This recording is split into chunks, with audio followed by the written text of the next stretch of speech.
আসসালামু আলাইকুম রহমতুল্লাহ বারাকাতুহু। কি অবস্থা সকলের? আশা করি সকলে অনেক ভালো আছেন। তো আজকে আমরা যাচ্ছি এমন একটি শহরে, যে শহরের মানুষের চিন্তাধারাই হচ্ছে মানুষকে কিভাবে ঠকানো যায়। হ্যাঁ, মানুষকে কিভাবে ঠকানো যায়। যতই হোক, মানুষকে ঠকিয়েও তারা আজ এত জনপ্রিয়। তো সেই জনপ্রিয় শহরের নাম হচ্ছে কক্সবাজার। কক্সবাজার আজ সারা বাংলাদেশের সবচেয়ে জনপ্রিয় একটি শহর এবং সবচেয়ে জনপ্রিয় একটি পর্যটন কেন্দ্র, যেখানে প্রতি বছর এই শীতকালীন সময়ে লাখ লাখ মানুষ ঘুরতে যায়। তো আমরা আজ রাত 11টার থেকে বাসে উঠে যাই শনিরাট্টা থেকে। তো শনিরাট্টা থেকে বাসে ওঠার পর চলে যাচ্ছি কক্সবাজারের উদ্দেশ্যে।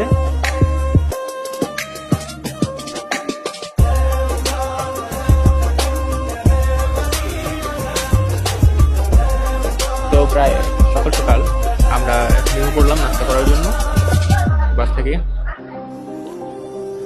নাস্তা করার জন্য যে হোটেলটিতে এসেছি, হোটেলটির পরিবেশ মাশাআল্লাহ অনেক সুন্দর। তো আস্তে আস্তে ভিতরে যাচ্ছি, দেখি ভিতরে কিরকম পরিবেশ পাওয়া যায়।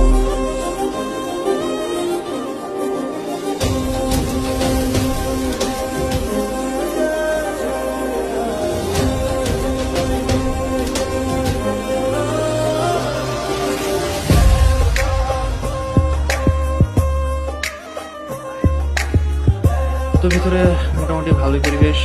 কিছু খাবার দাবার খাওয়ার জন্য 20 মিনিটের ব্রেক দিয়েছে আমাদের গাড়ি থেকে। তো 20 মিনিটের জন্য খাবার দাবার খাবো, কিছুক্ষণ বসবো, রেস্ট নিব। তো 20 মিনিটের ব্রেক, কিছু খাওয়া দাওয়া করি।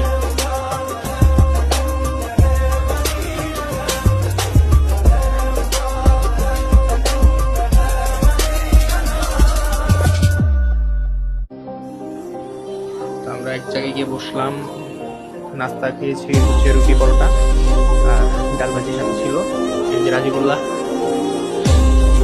রাজিবুল্লাহ তো মোটামুটি অনেক খুশি। সে আগে একবার এসেছিল কক্সবাজার প্রায় অনেক ছোট থেকে, যখন তার বয়স প্রায় 2 অথবা 3 বছর তখন এসেছিল। আমরা হোটেলটিতে আসার পর মোটামুটি লোকজন অনেক কমই ছিল। আমাদের গাড়ির লোকেরা তখনও আস্তে আস্তে নামা শুরু করে। আমরা খাওয়া দাওয়া করে রওনা দিলাম, চলে যাচ্ছি কক্সবাজারের উদ্দেশ্যে। আর মাত্র কিছুক্ষণ, বেশিক্ষণ পথ নেই। তো আমরা চলে এলাম কক্সবাজার। এখন নেমেছি কক্সবাজারের সেই বাস ডিপোতে, বাস টার্মিনালে। এখন যাব হচ্ছে হোটেলের উদ্দেশ্যে। এখানে কিভাবে কক্সবাজারের মানুষ বাহিরের মানুষদেরকে ঠকায় সেটা হচ্ছে, এখানে জিনিসপত্র যদি আপনি একটু দামাদামি না করতে পারেন, আপনাকে মনে করেন যে ঠকিয়ে তারা একাকার করে দেবে। তো আমরা হোটেলের উদ্দেশ্যে রওনা দিয়ে হোটেলে চেক ইন না করেই আমরা হোটেলে একটা রুম বুক করেছিলাম। রুম বুক করার পরেই আমরা চলে গিয়েছিলাম পরের যে 23 তারিখের ডেট। 23 তারিখে আমরা ট্রেন দিয়ে ঢাকায় ফিরবো বলে আমরা টিকিট কাটার জন্য চলে গিয়েছিলাম কক্সবাজার রেল স্টেশন। রেল স্টেশনটা অনেক সুন্দর। তো রেল স্টেশন যাওয়ার পরে দেখতে পারি যে 23 তারিখের কোনো টিকিট নেই। তো টিকিট কাটতে পারলাম না ওই দিন। তো আমার সাথে ছিল হচ্ছে আমার খালতো বোনের ছোট বোনের হাজব্যান্ড নাইম। অনেক ভালো মনের মানুষ, ফ্রি মাইন্ডের মানুষ। কথাবার্তা বললাম, তার সাথে ঘোরাঘুরি করলাম, ভালো লাগলো।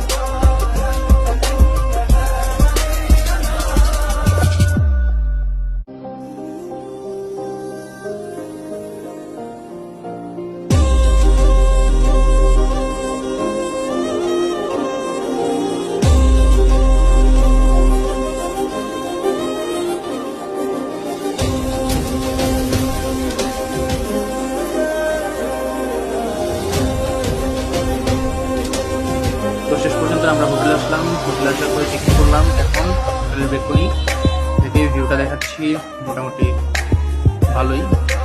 আমাদের এখান থেকে হোটেল থেকে সুগন্ধা বিচ বেশ দূরে নহে, কাছেই।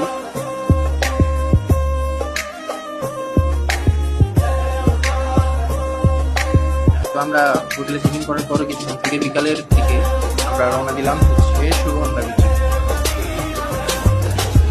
বিচের দিকে রওনা দিচ্ছি, আস্তে আস্তে হাঁটছি। চলে গেলাম সুগন্ধা বিচ। এমন একটা সময় গিয়েছি যখন সূর্য ঠিক ডুবন্ত অবস্থায়, সূর্যের সেই ডুবন্ত অবস্থা দেখতে দারুণ ভালো লাগছিল। এমন একটি দৃশ্য এর আগে কখনো দেখা হয়নি। যতবার কক্সবাজারে এসেছি এর আগে কখনো দেখা হয়নি। আজকে দেখছিলাম সূর্যের যে ডুবন্ত অবস্থা। আমি চেষ্টা করবো আপনাদেরকে ভিডিওটা দেখানোর জন্য। শেষ দিকে যখন সূর্যটা ডুবন্ত অবস্থায় আস্তে আস্তে পানির সাথে যখন মিলে যাচ্ছিল, আসলে পানির সাথে মিলায়নি, সূর্যটা ডুবে যাচ্ছিল, আমার দূর থেকে দেখা যায় যে সূর্য পানির সাথে মিলে যায়। দেখুন আস্তে আস্তে যখন পানি যেমন দেখা যাচ্ছে যে সূর্য পানির মধ্যে ডুবে যাচ্ছে। তো এই মাসে মানে নভেম্বর, ডিসেম্বর, জানুয়ারি এই কয়েক মাস কক্সবাজারে বেশ পর্যটকদের ভিড় হয়, কারণ এই সময় শীতের সময়, শীতকালীন সময়ে পর্যটন কেন্দ্রগুলোতে পর্যটক অনেক বেশি হয়, কারণ এই সময়ে একটা সিজন থাকে। তো এই সিজনে অনেক মানুষ বেশি। তো আমরা কক্সবাজারের সমুদ্র সৈকতে কিছুক্ষণ ঘোরাঘুরির পর চলে আসলাম আমাদের হোটেলে।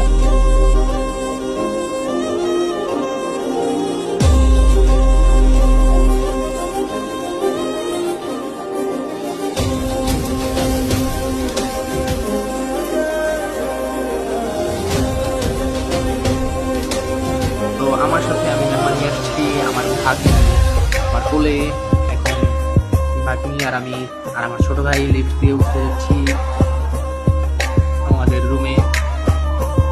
তো আজকে ফার্স্ট ডে ছিল আমাদের কক্সবাজারে, তেমন ঘোরাঘুরি করিনি, একটু রেস্ট নিয়েছি, একটু ঘুরেছি, বেশি ঘোরাঘুরি করতে পারিনি, কারণ হচ্ছে আজকে ফার্স্ট ডে। তো ফার্স্ট ডেতে একটু কম ঘোরাঘুরি করাই উত্তম।